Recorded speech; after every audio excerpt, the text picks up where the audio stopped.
یرید اللہ بکم اليسر ولا یرید بکم العسر،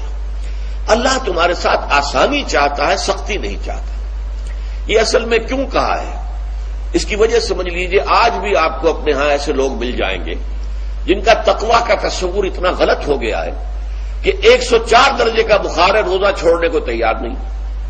بھلے آدمیوں، اللہ نے تمہیں ایک رخصت دی ہوئی ہے تو خام خواہ اپنے اوپر یہ شدت کیوں لے رہے ہو؟ لیکن لیتے ہیں، روزہ چھوڑنے کو تیار، روزہ قضا نہیں کروں گا۔ سفر پر جا رہے ہیں اور روزہ قضا کرنے کو تیار نہیں۔ ایک موقع پر ایک غزوے کے دوران ایسا ہوا کہ کچھ لوگوں نے روزہ رکھا ہوا تھا، لیکن وہ اتنے یوں سمجھیے مزمحل ہو گئے کہ جب پڑاؤ پر پہنچے تو جن کا روزہ نہیں تھا انہوں نے تو بڑی چاق و چوبند طریقے سے خیمے نصب کیے، سارا بندوبست کیا، اور یہ جا کر بے سود ہو کر بے ہوش ہو کر گر پڑے۔ تو حضور نے فرمایا ان کو دیکھ کر، لیس من البر الصیام فی السفر، سفر میں روزہ رکھنا یہ کوئی نیکی کا کام نہیں ہے، یہ نیکی کا غلط تصور ہے کہ جو تم نے اپنے اختیار کر لیا، یہ تمہارے اندر تشدد پسندی پیدا ہو رہی ہے۔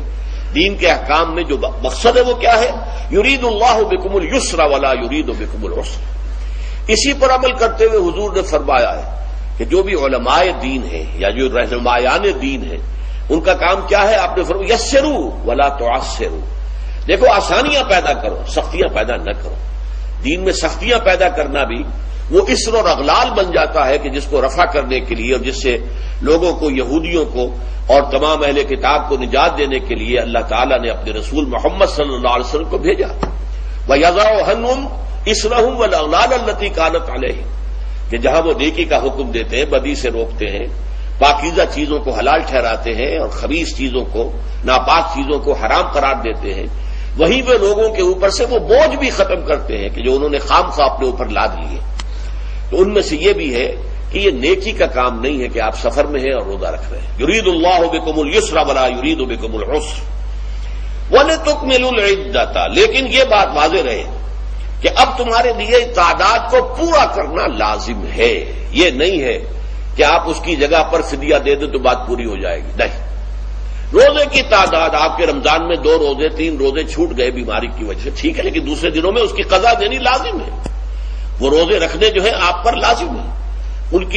کا کوئی بدل جو ہے وہ فدیہ نہیں ہو سکتا۔ البتہ یہ نوٹ کر لیجئے، یہ حکمت نبوی ہے کہ یہاں اگرچہ وہ فدیے کا حکم جو ہے گویا کہ بظاہر قرآن مجید کے الفاظ سے محسوس ہوتا ہے کہ مطلقاً منسوخ ہو گیا، لیکن حضور نے اس کو خاص حالتوں میں باقی رکھا ہے۔ کوئی شخص اتنا بوڑھا ہو چکا ہے یا خاتون اتنی بوڑھی ہو چکی ہے کہ دن بھر کا فاقہ جو ہے اس میں اندیشہ ہے کہ کہیں ہلاک نہ ہو جائے،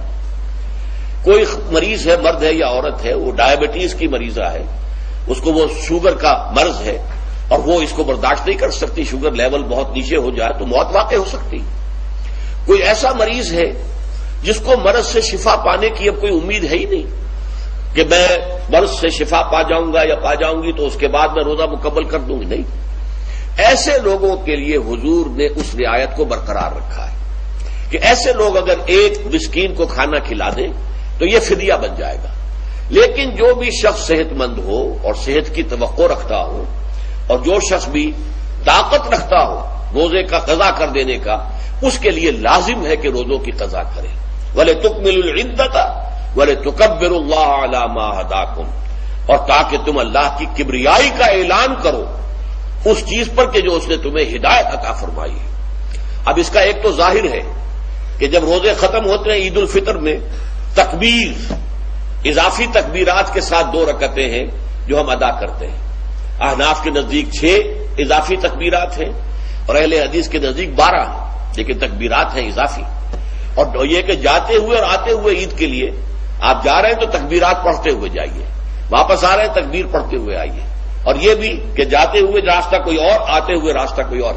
اختیار کیجئے تاکہ پورا شہر، پوری بستی جو ہے تکبیر کی آواز سے گونج جائے۔ یہ ظاہر ہے، باطن اس کا کیا ہوگا؟ اللہ کی کبریائی کا اعلان کرو، اللہ کی کبریائی کو نافذ کرنے کی کوشش کرو۔ جب اللہ نے تمہیں ہدایت دے دی ہے، تمہیں اپنے دین حق سے نواز دیا ہے، تمہارا فرض ہے کہ اس کو قائم کرو، اس کے لیے جد و جہد کرو، اس کے لیے تن من دھن لگاؤ، اس کے لیے جان اور مال سے جہاد کرو۔